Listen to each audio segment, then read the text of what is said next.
मंजूळ गाणे गाते. मी पुढे धावत जाते, वसली गावे तीरावरती, त्यांना भेटून जाते पुरती. लता वृक्ष किती काठावरती, तुम्ही तुझे मला भेटती. फुलवेली मज सुमने देती, कुठे लवाडी खेळत बसती. कुठे अमृतरू माझ्यावरती, शीतल लपली छाया धरती. पाणी पिऊन पक्षी जाती, घट भरून कोणी जण येती. गुरे वासरे जवळी येती, मी कोणाची मी सर्वांची. म्हणूनही मज नेणाऱ्यांची, जे ते जाई ते ते फुलवी राग मनोहर आनंदाची. नमस्कार, मी स्वयंप्राजक्त विलास गुंजाळ. माझ्या ऋतुस्पर्धेचा माझा विषय आहे, मी नदी बोलते. आज म्हणलं बोलावं आपल्या लेकराची.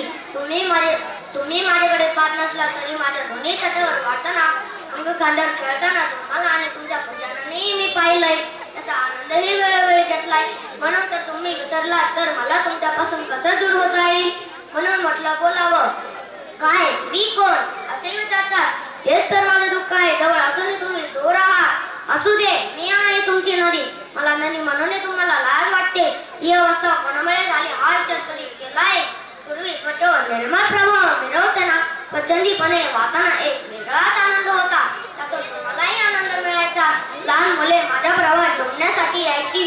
पुढे डोळे तहान भागवायची. काढलेला शेतकरी राजा माझीदार पोटाला लावायचा. तेव्हा काय सुकवायचे सांगू.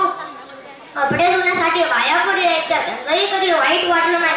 सगळी गाण पोटात घेऊन गावागावातून जात अनेकांचे पोषण केले. तहान भागवली, शेत फुलविले, किनाऱ्यावर असले त्यांच्या शेती भरलेल्या भाविकांचा मेळा किंवा गावाची यात्रा पाहताना डोळ्याचं पारणं पिटायचं. भाविकाही श्रद्धेने पावन होण्यासाठी देव भेटीला यायचा. तेव्हा देव भेटल्याचा आनंद मला व्हायचा. काळ बदलला. माझं पाणी नवजीवन देणार असल्याने किनाऱ्यावर वस्ती वाढू लागली. गावाचं शहर झालं. लोकसंख्या वाढली. व्यवसाय उद्योग सगळं वाढलं. माझं पात्र मात्र अवचित झालं. माझा प्रवाह गरजेपोटी ठिकठिकाणी रोखला जाऊ लागला. तरीही माझी तक्रार नव्हती. माझं मान तुमच्यासाठीच होतं. पण शहरीकरणानंतर माझ्या प्रवाहात सांडपाणी कचरा टाकला जाऊ लागला. तेव्हा माझ्या डोळ्यात अश्रू उभे राहिले. प्लास्टिक, पुढे साहित्य, खाद्यपदार्थ, कपडे, काचेचे वाटले सर्व माझ्या पात्रात टाकलं. दिवसेंदिवस हे प्रमाण वाढतच गेलं. सिंचनासाठी, पिण्याच्या पाण्यासाठी मला अडवले गेले. तरी मी पुढच्या गावांना तृप्त करण्यासाठी मी थांबले नाही. माणूस ज्या बालमंताने स्वतःचा हक्क सांगतो तेव्हा खूप दुःख होते. पावसाळ्यात निसर्गापुढे माझेही चालत नाही. माझ्या वेगवान प्रवाहात अशांची वाता होत होते तेव्हा खूप दुःख होते. तुम्ही निसर्गावर आक्रमण करू शकतात. मी मात्र निसर्गाशी कायमची बांधली गेलेली आहे. मला नदी म्हणून संबोधत नाही. गटार गंगा म्हणून नका. यात म्हणजे काय चूक हा विचार कधी केलाय. मी तर सुगावत जाऊन समुद्राला मिळण्यासाठी पृथ्वी तलावर आले. असे नशीब दारा घेऊन मला समुद्राला जाताना मला कसा आनंद होईल. म्हणून आजचा दिवस निवडला तुमच्याशी बोलायला. आज जलबचतीची शुद्धतेची प्रेरणा घेतली असेल. चांगलीच गोष्ट आहे. तुमच्या भविष्यासाठी तेच गरजेचे आहे. माझ्या अस्तित्वापेक्षा तुमच्या अस्तित्वासाठी जगणं महत्वाचं आहे. पाण्याला उगाच जीवन म्हणत नाही.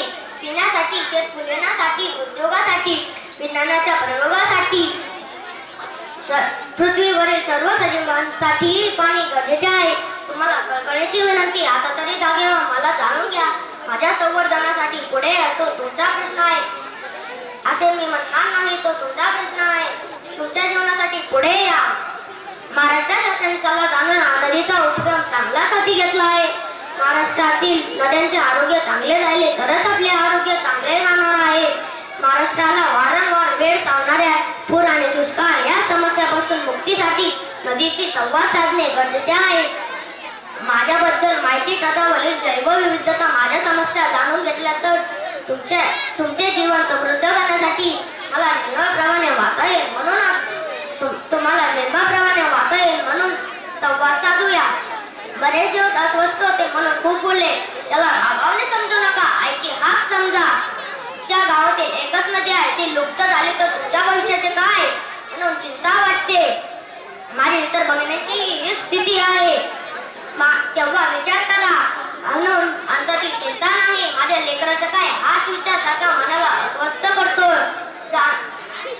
धर्म जाणणे, पुढे जाणे धर्म आहे.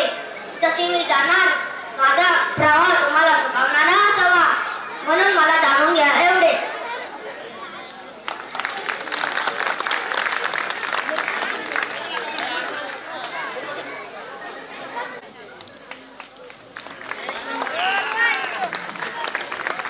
पेड़ पौधों को शोभा आती है, हरी भरी डालियों से प्रोग्राम को रौनक आती है।